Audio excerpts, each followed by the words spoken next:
Une série qui n'est pas tirée d'un roman. Une série qui n'est pas tirée d'une sombre histoire d'heroic fantasy sous fond d'inceste. Une série qui n'est pas une énième adaptation de comics sur lequel tu vas t'essuyer les panards. T'y crois pas toi aussi, hein? Mais ils l'ont fait les salauds. Messieurs dames le Nihao. Bah bon, on est en mode chinois, donc on dit bonjour en chinois. Préparez votre meilleur jeu de jambes, vos adducteurs hydratés et souples, vos meilleurs combos pied-bouche et une mâchoire en acier trempé, car nous allons affronter Warrior. Warrior, la partie va commencer.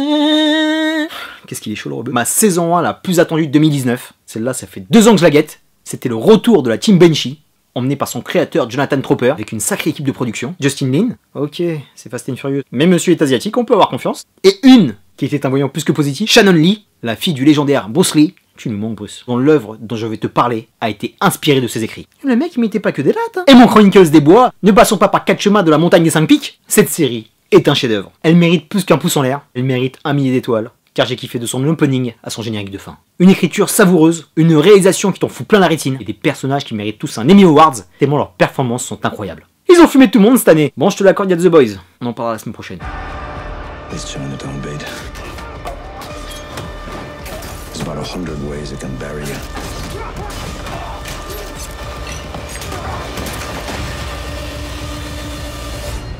You do what you have to survive. Commençons par la principale attraction de cette série, la baston. Squad Banshee oblige, la meilleure série d'action all-time. The GOAT. Tu peux pas tester. Et tous les fights t'époustouflants. De la première droite au dernier kick, sont tous variés, magnifiquement chorégraphiés et mis en scène, car il n'y en a aucun qui ressemble à l'autre. You think you can take me on? That's the wrong question.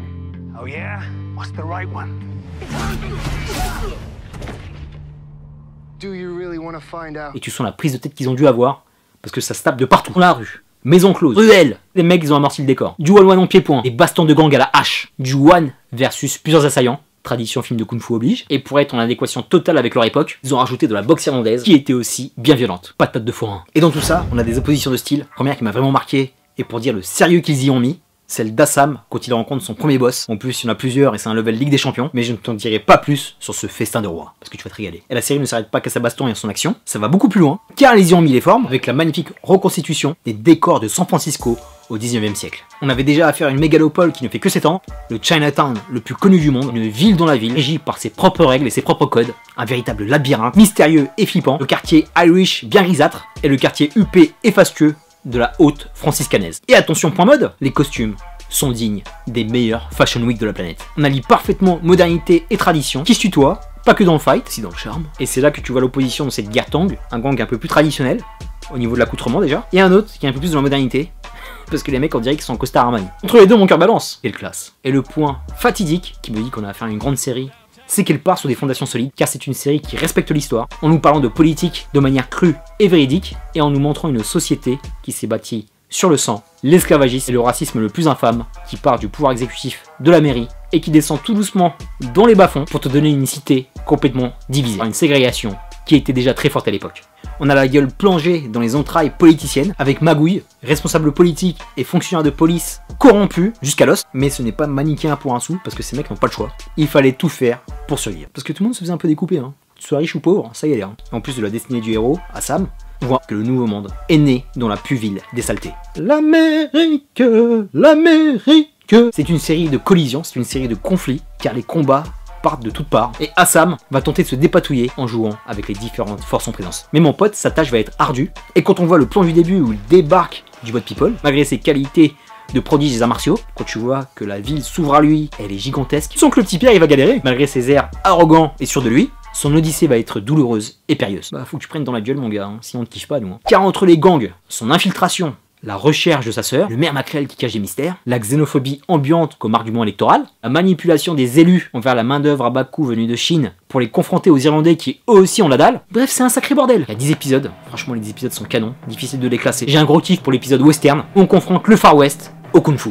On a un Saloon Invasion, Gunfight versus Kick. Comment cet épisode dépote. Encore une fois, il y a du gore, de l'action, des rebondissements. Et c'est sans doute un des épisodes qui m'a le plus touché, car on parle enfin de métissage et d'une société encore pleine de tabous, des gens qui ne se connaissent pas, qui voient encore les Chinois, pardonne-moi l'expression, comme des animaux, des sous-humains, et ils vont devoir apprendre à vivre ensemble pour traverser cette épreuve, et il y aura vraiment plein de love sincère. Je sens que c'est les balbutiements d'une société moderne qui est en train de se construire, tout doucement, avec tout ce melting pot. Même si on est loin du compte, l'épisode de l'affrontement entre les gangs, l'épisode du tournament, film d'arts martiaux, veut dire tournoi, Et encore une fois, c'est fastueux.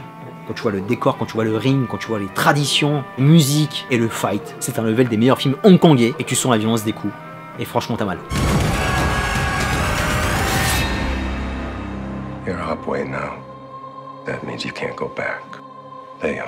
Parlons casting, mon ami. Une distribution de folie. Peut-être les plus beaux acteurs réunis dans une série ou un film cette année. Ils sont canons. C'est un casting international, parce qu'ils sont partis les choper partout.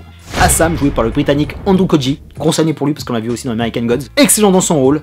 Excellent aussi dans le combat. Je te valide, mon pote. Son acolyte, une des plus belles histoires d'amis sur une série. Young Jun, il le soutiendra contre vents et marées. Et dans tous les fights, parce que Young Jun aussi, il envoie. Jason Tobin, qui nous vient d'Hong Kong, a fait une sacrée performance aussi. L'américain Perry Young, visage très connu qu'on a vu dans les John Wick, Sword of Destiny. The Knight, c'est un habitué des écrans. Et quel charisme. Si t'es habitué du pied-bouche, on n'a plus besoin de le présenter. Jota Slim, d'Indonésie, Team The Red. Plus les films avancent, plus le mec progresse dans ses fights, il est impressionnant. Et lui, c'est un de mes personnages favoris de la saison. Wang Chao, joué par Un Lee, il l'a ramené dans ses valises de Benji. Quel acteur. Lui aussi, il a plus rien à prouver. Tellement charismatique et classe. Une sorte de personnage intermédiaire, diplomate, qui joue à toutes les tables. Vraiment, une super découverte.